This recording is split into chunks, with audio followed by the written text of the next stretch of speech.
আজকের এই হাইটেক ইন্টারনেটের যুগে রাজনৈতিক ক্ষমতার হস্তান্তর বা পালাবদল শুধুমাত্র নির্বাচনের মাধ্যমে ইভিএম মেশিনের বোতাম টেপার মধ্যে সীমাবদ্ধ নেই।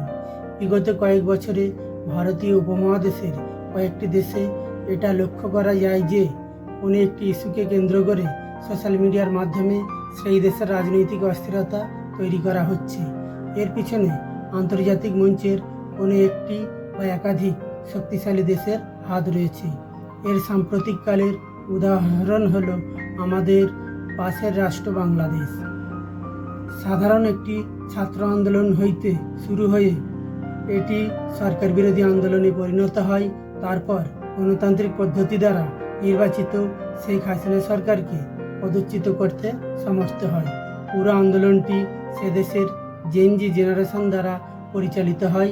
সোশ্যাল মিডিয়ার হ্যান্ডেলগুলি দেশ এবং বিদেশের মাটি থেকে পরিচালনা করা হয় এবং ফান্ডিংও বিদেশ থেকে এসেছে বলে খবরে প্রকাশ। এবারে আসছি আমাদের দেশের খবরে। গত জুলাই মাসে নিট পরীক্ষার প্রশ্নপত্র ফাঁস হওয়াকে কেন্দ্র করে দিল্লির যন্তর মন্তরেও অনুরূপ একটি আন্দোলন সংগঠিত হয়। সেখানেও সোশ্যাল মিডিয়ার একটি বড় ভূমিকা দেখা যায়। প্রায় 430টির মতো সোশ্যাল মিডিয়া দেশীয় বিদেশি হ্যান্ডেল ব্যবহার করা হয় সরকার বিরোধী মিম বানানোর ক্ষেত্রে। বিভিন্ন ফেক নিউজ ছড়ানো হয় সিজেপি পার্টির পক্ষ থেকে, যেমন অন্য একটি আন্দোলনে একটি গেট ভেঙে ফেলা হচ্ছে, এই রকম একটি ভিডিও নিট আন্দোলনে প্রোপাগান্ডা ছড়ানোর অভিযোগ ওঠে। এটি মিডিয়াতে ভাইরাল করে বলার চেষ্টা হয় যে আন্দোলনকারীরা নরেন্দ্র মোদীজির বাসভবনের গেট ভেঙে ফেলেছে, এবার মোদীজিকে পালিয়ে যাওয়া ছাড়া কোনো রাস্তা খোলা নেই, শেখ হাসিনার মতো। এছাড়াও আরও কয়েকটি ফেক ভিডিও ছড়ানো হয়, যেগুলির দ্বারা ভারতবাসীর মনে একটি বিরূপ প্রতিক্রিয়া পৌঁছানোর চেষ্টা করা হয়, যেন আন্দোলনকারীরা বিজেপি সরকারকে উৎখাত করতে সফল হতে চলেছে। এছাড়া এআই দ্বারা অনেক ফেক ভিডিও বানিয়ে সেগুলির ছাড়া হয়। তো আমরা ভারতবাসী সত্যিই বিভ্রান্ত হয়ে পড়ছিলাম ঠিক কী হচ্ছে দিল্লির যন্তর মন্তরে। আর এগুলি কাউন্টার করার জন্য সরকার পক্ষেও একটি জোরালো প্রতিরোধ ব্যবস্থার দরকার হয়ে পড়ছিল। আন্দোলনকারীদের এটাও বোঝানোর দরকার হয়ে পড়ছিল যে তোমাদের পক্ষে যত জেনজি রয়েছে তার থেকেও বেশি জেনজি সরকার পক্ষের মধ্যে রয়েছে বা মোদিজির পক্ষে রয়েছে। এবারে এলো সেই মুহূর্ত, 23শে জুলাই রাত প্রায় 12টা। সরকারের চিরাচরিত্র প্রচার ব্যবস্থার সাইডে সরিয়ে রেখে মাননীয় প্রধানমন্ত্রী নিজের মোবাইল ফোনটি সেলফি মোডে রেখে সমস্ত জেনজি প্রজন্মকে বন্ধু সম্বোধন করে তিনি যে ভিডিওটি নিজের ইনস্টাগ্রাম হ্যান্ডেলে শেয়ার করেন, সেটি মুহূর্তে সর্বকালের রেকর্ড ভেঙে ভাইরাল হয়ে যায়। কিছুক্ষণের মধ্যে ভিডিওটি 300 মিলিয়ন ভিউ পায়। তাছাড়া ফেসবুক, এক্স হ্যান্ডেল এবং প্রধানমন্ত্রীর অফিসিয়াল ইউটিউব চ্যানেলে সব রেকর্ড ভেঙে দেয়।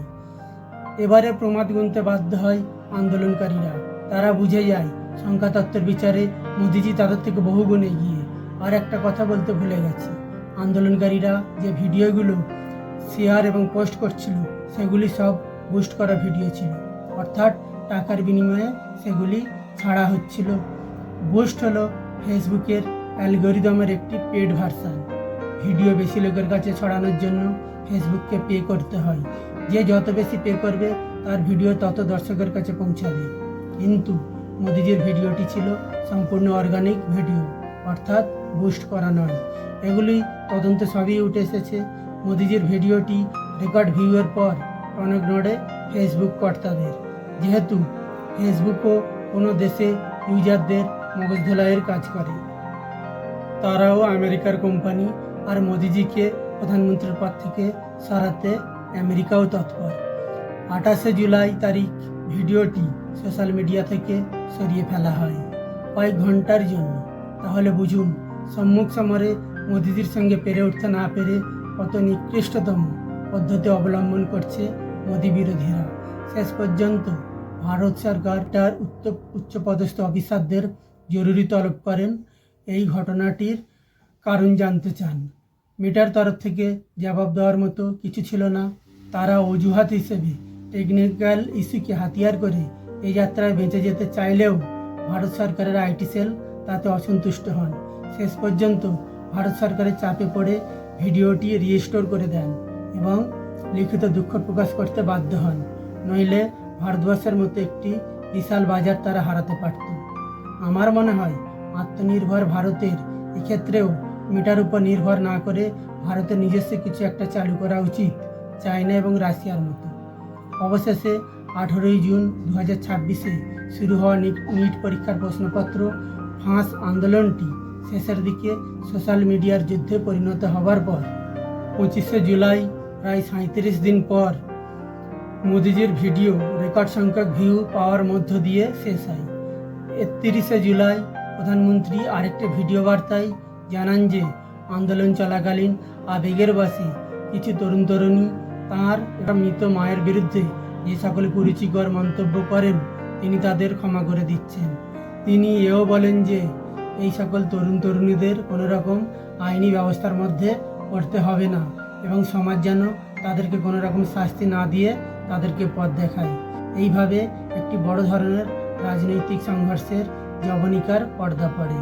বন্ধুরা, আমার ভিডিওটি ভালো লাগলে এবং তথ্যবহুল মনে হলে লাইক, কমেন্ট এবং শেয়ার করে উৎসাহিত করবে।